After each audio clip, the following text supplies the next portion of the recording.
How do you tell a fighter when he's asking for too much money? How does Floyd tell him, listen, that's way too much, you're not worth that in a sense? At this point. I tell them eventually, I tell them, you know, fighters, if they ask for a certain amount of money, we have to look at their gate. You know, if you're doing, if it's 1,000, 1,500 arena and only 400 people showed up, then it's obvious you can't get the money that you're asking for. So you got to produce. It takes a lot. Personality, skill, being a people person, having a certain type of aura.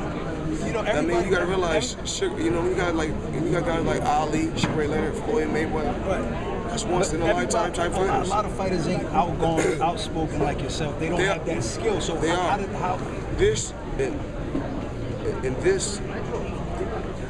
this generation, it's a lot easier. With social media, it's a lot easier. When I was fighting, it was a lot. In the beginning, it was a lot tougher and a lot rougher. So do you tell some of the fighters, get on social media, get on Instagram, talk pop shit? Do you tell fighters, give them that type of advice? No. I tell fighters, do what you think's best for your career. I can give you my advice, but you're gonna do what you want to do, regardless of what I say. Some may follow, some may not, but at least I know I done my job by giving them the right advice. Floyd, do fighters ever get mad? You know, like yesterday, you called a spade a spade. You felt that Kovalev beat Andre Ward, and the Chocolatito was pound for pound #1. You get that criticism back to you, being that Andre Ward, you know, is favorable towards you? Me being honest, I'm not saying that I don't like Andre Ward. You know what I'm saying? I like Andre Ward.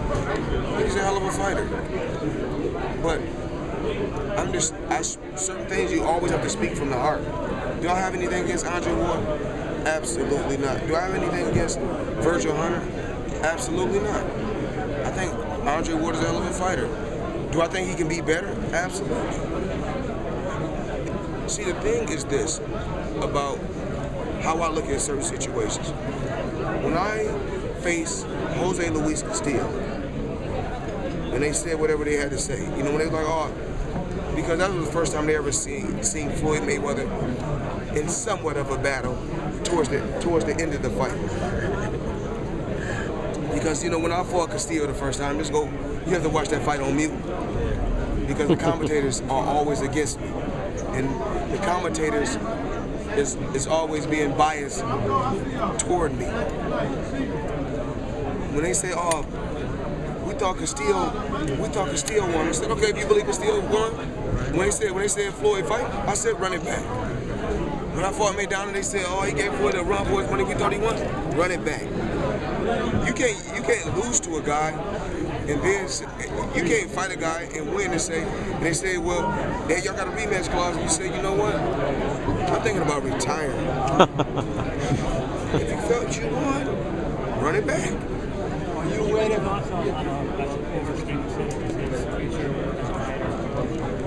Shakur Stevenson he was a hell of an amateur, but at the professional level, it's totally different.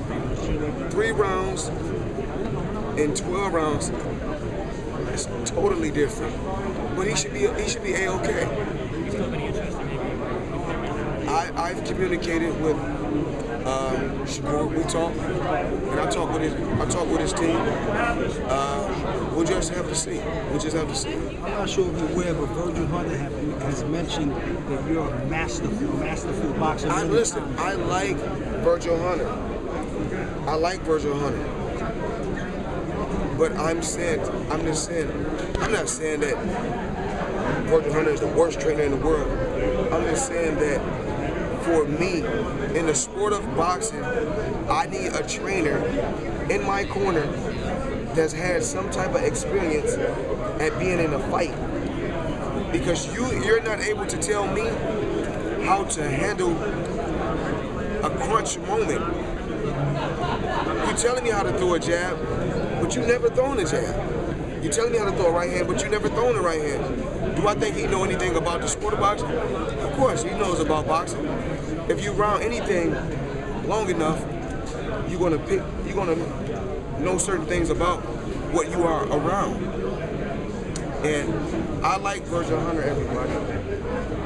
I don't want people to think I don't like Virgil Hunter. I don't want people to think I don't like Andre Ward. I like them both. But if they plan on fighting Kovalev again, they need help. Floyd, do you think the same applies to Amir? It doesn't hurt to get help. Do you think the same applies to Amir Khan? Do you think that a move might do him good as he approaches the final few years of his career? Well, I didn't like I think when Virgil Hunter, when he worked with Amir Khan, what happened was this. When Amir Khan fought Canelo, after the fight, I can remember Virgil Hunter said, "This guy is too big. This guy is too big. You need to be fighting Triple G." Remember, I'm smaller than Amir Khan. I'm smaller than Amir Khan. What's meant to be is meant to be.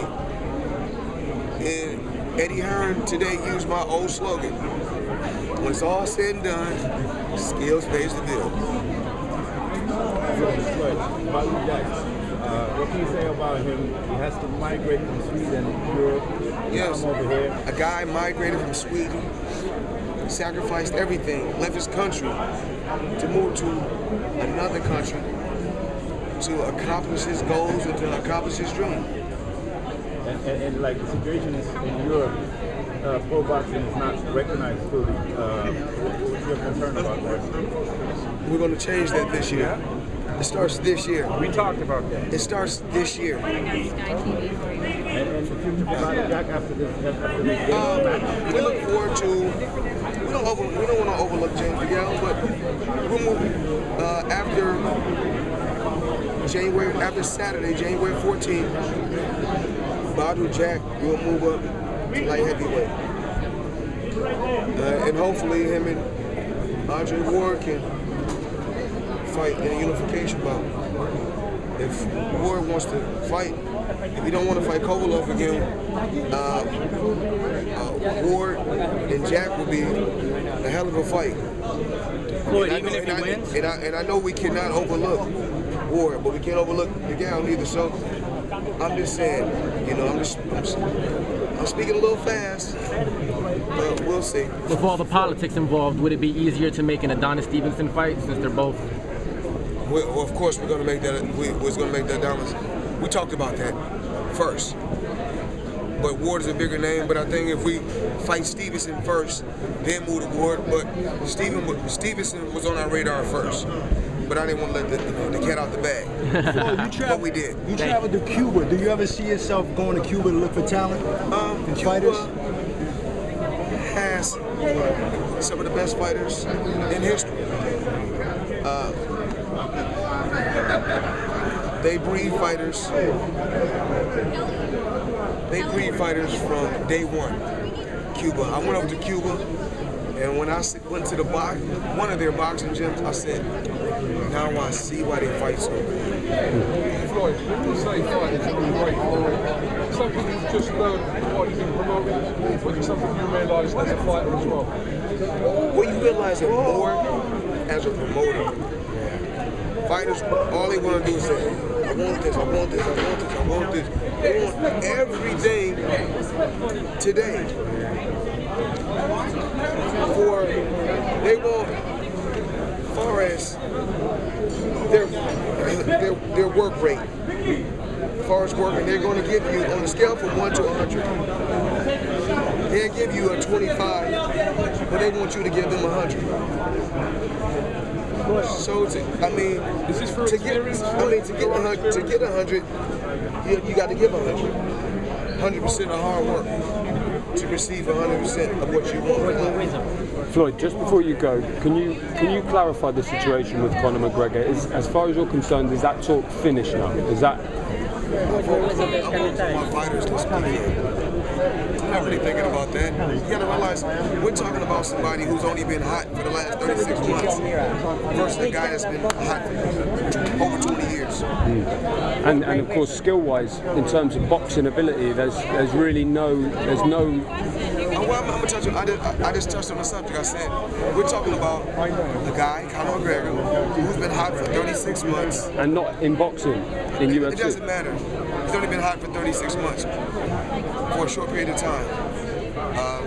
These guys have spurts. You got guys that always got spurts. Come into boxing, they're hot for a few years. I beat them, and then they say maybe we're supposed to. You got guys from different sports, and Floyd this and that, and they hit rock bottom. I'm still right here. I'm still right here at the top, just doing what I have to do as a businessman now. But before I was a fighter, I just say, put him in front of me and watch what I'll do. Still as a promoter, if we was to come together, you guys already know what the results will be. Same results that's been going on since 96. Floyd, you spoke about the possibility of a future fight with Terrence Crawford and Errol Spence. You were making some predictions. How do you see those two superstars growing and their skill sets? Terrence Crawford can fight his ass off. So can Errol Spence, can fight his ass off. There's only one problem. Nobody really knows these fighters. I mean, you know, I spoke on Errol Spence before after the Pacquiao fight. I'm always going to push and help a brother if I can. But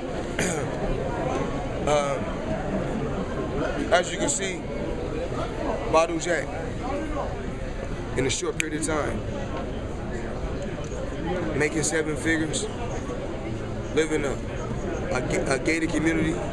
She's got a beautiful mansion built from the ground up, got nice cars, very humble, very appreciative. And I'm happy to work with Badou Jack. But even like Gervonta Davis just told you, he's just told you out of his mouth, I made good money with Mayweather Promotions. He's got serious hunger, hasn't he? He's got serious hunger. But also, we produce, we make things happen. Do I think Keith Thurman and Danny Garcia should be fighting each other right now?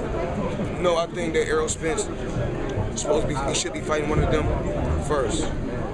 And I wonder why Keith Thurman is keep ducking Errol Spence. Everybody is ducking Errol Spence. Errol Spence wants his mandatory with Kell Brook. Kell Brook was just in a tough battle with Triple G. He needs a bout. He needs a cool opponent.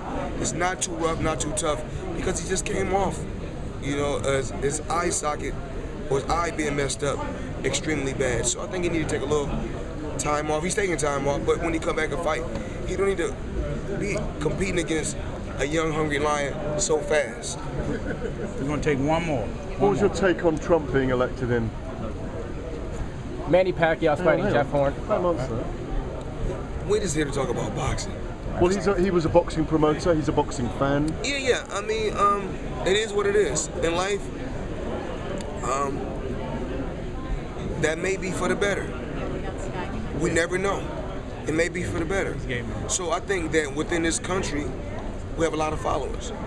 If you get enough celebrities saying, yo, we don't like this, we don't like this, we don't like this, then you start hearing because everybody follow and look up to celebrities. You start hearing everybody saying, oh, we don't like this, we don't like this. If you don't know, we hear a lot of people saying we don't like Trump. You don't even know the man. Would you ever get into politics? Was the second part of that? We don't know what the future holds. Everything. No, please no. We don't know what the future holds for Floyd Mayweather. Thank you guys. Thank you, Floyd.